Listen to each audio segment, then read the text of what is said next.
میں وہ لوگ میرا پیچھا کر رہے تھے۔ وہ گھبرا گھبرا کر پیچھے دیکھ رہی تھی۔ کون لوگ؟ وہ لڑکا بغور پیچھے کے راستے کو دیکھنے لگا۔ اے لڑکی، اسی اسنا میں وہ لوگ بھی وہیں پہنچ گئے۔ او مائی گڈنس، 1 2 3۔ وہ لڑکا ان کی تعداد گننے لگا۔ لڑکی کو ہمارے ساتھ جانے دو، ان میں سے ایک خطرناک تیوروں کے ساتھ پھنکارا۔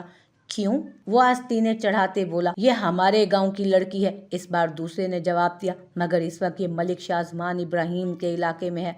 اس نے مسکراتے ہوئے اپنا تعارف کروایا۔ ہم سے دشمنی تمہیں مہنگی پڑے گی۔ سستی چیزوں کا مجھے بھی کوئی شوق نہیں، اس نے شوخی سے مسکرا کر کہا۔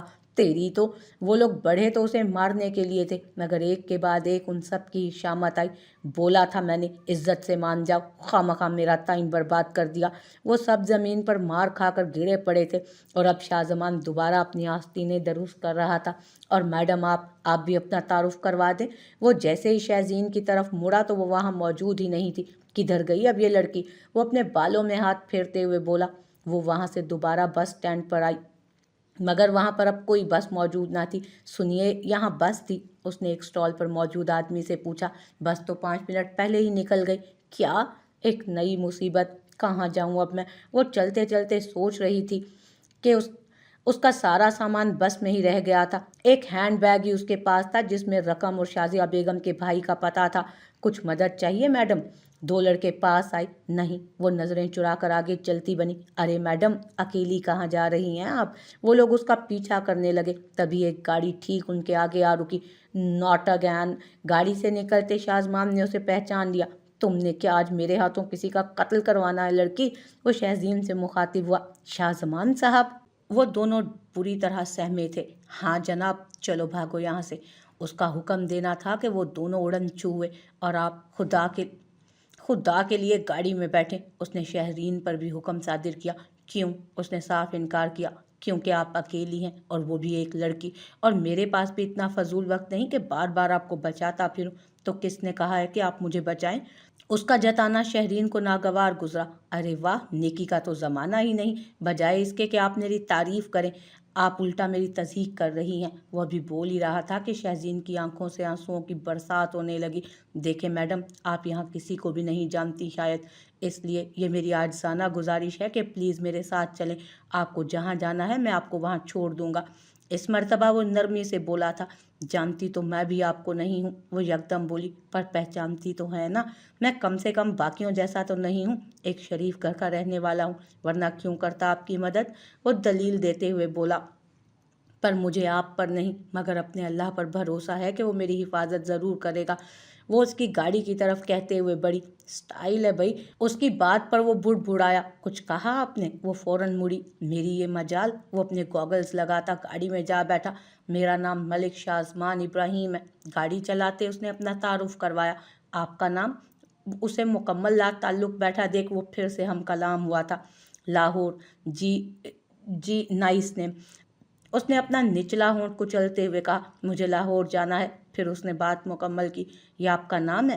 آپ کا دماغ خراب ہے کیا؟ میں آپ سے کہہ رہی ہوں کہ مجھے لاہور جانا ہے۔ اسے غصہ آیا۔ مگر میں تو آپ سے آپ کا نام پوچھ رہا تھا۔ اس کی سوئی ابھی بھی وہیں اٹکی تھی۔ میں کیوں بتاؤں آپ کو اپنا نام؟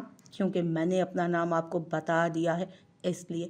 اس کا وہی مخصوص اپنائیت سے بھرپور لہجہ تھا۔ تو میں نے تو آپ سے آپ کا نام نہیں پوچھا تھا نا؟ وہ بدلحاظی پر اتر آئے۔ مگر میں تو پوچھ رہا ہوں۔ اس نے ایک گہری نظر اس لڑکی پر ڈالی جس کا دل کا سراپا کسی کو بھی اپنی طرف مائل کرنے کی بھرپور صلاحیت رکھتا تھا۔ ویسے آپ سے ایک سوال کر سکتا ہوں؟ اس کے اس سوال پر بھی وہ خاموش رہی۔ پاکستان میں لڑکی کی خاموشی کو ہمیشہ ہاں ہی سمجھا جاتا ہے۔ وہ شرارتی انداز میں بولا۔ میرے ہاں یا نہ سے آپ کی زبان کو تالا تو لگنے سے رہا۔ وہ بے انتہا تیکھے لہجے میں بولی۔ آپ کا پیچھا کرنے والے لوگ کون تھے؟ دیکھیں، ٹرسٹ می، میں آپ کی ہر ممکن مدد کرنے کو تیار ہوں۔ وہ میرے تایا جان کے لوگ ہیں۔ تایا جان میری شادی اپنے بیٹے سے کروانا چاہتے تھے۔ اس نے سچ ہی بتایا۔ اور آپ ہر فلمی کہانی کی طرح کسی اور سے محبت کرتی ہوں گی، اور پھر اس لڑکے کے کہنے پر آپ نے اپنا گھر بار اس کے لیے چھوڑ دیا ہوگا، اور اب وہ لڑکا آپ کو چھوڑ کر بھاگ گیا، یہی بات ہے نا؟ شیم آن یو میڈم، اگر مجھے پتا ہوتا کہ یہ ماجرا ہے تو میں آپ کو خود ان کے حوالے کر دیتا جا کر۔ وہ بغیر وقفے کے بولتا چلا گیا۔ ایکسکیوز می مسٹر، آپ ہوتے کون ہیں مجھ پر غصہ کرنے والے؟ اور ایک بات، مرد ذات سے مجھے سخت نفرت ہے۔ میں کسی لڑکے کی محبت میں اندھی ہو کر وہاں سے نہیں دوڑی، بلکہ اپنی جان بچانے کے لیے دوڑی ہوں۔ وہ لوگ شادی کے بعد مجھے مار کر میرے مرحوم والدین کی دولت پر قبضہ کرنا چاہتے تھے، اور یہ بات مجھے خود میری تائی امی نے بتائی، اور انہی کی مدد سے میں یہاں تک پہنچی۔ وہ تو میری قسمت خراب تھی جو میری بس مس ہو گئی، ورنہ آپ کے ساتھ ایک لمحہ بھی مجھے گوارا نہیں۔ اس نے بھی لمبا چوڑا جواب دیا۔ اوہ ایم سوری۔ وہ شرمندہ سا ہوا۔ قصور آپ کا نہیں ہے، یہ ہمارے معاشرے کا اصول ہے کہ بغیر کچھ جانے لڑکی پر ہی سارا ملبہ گرا دیا جاتا ہے۔ وہ پھر سے رونے لگی۔ دیکھیں مس، پلیز ڈونٹ کرائی۔ اس نے ڈیش بورڈ پر رکھا ٹیشو پیپر اسے تھمایا۔ آپ پلیز مجھے بتائیں کہ آپ کو لاہور کہاں جانا ہے؟ اس ایڈریس پر۔ اس نے ایک کاغذ اسے دکھایا۔ ریئلی؟ وہ تھوڑا حیران ہوا۔ جی، آپ کی تائی امی کا نام شبانہ ہے؟ یہ اسے کیسے معلوم تھا؟ جی، آپ کو کیسے پتا؟ وہ میری سگی پھپھو ہیں، اور یہ میرے گھر کا ہی ایڈریس ہے۔ وہ مسکرایا۔ کیا؟ وہ ہکا بکا رہ گئی۔ جی، ویسے پھپھو نے دادا جان کو بتایا تو تھا کہ ایک مہمان ہمارے یہاں رہنے آ رہی ہے، مگر مجھے نہیں پتا تھا کہ آپ کی ایکشن سے بھرپور انٹری ہوگی۔ وہ زیادہ دیر تک سنجیدہ رہنے والا انسان بالکل نہ تھا۔ آپ بھی میری بے بسی کا تماشا بنا لیں۔ اس نے سانس کھینچتے ہوئے آہ بھری۔ اوہ ایم سوری۔ بس اسے اپنی غلطی کا احساس ہوا۔ شہرین احمد، اس نے بالآخر اپنا نام بتایا۔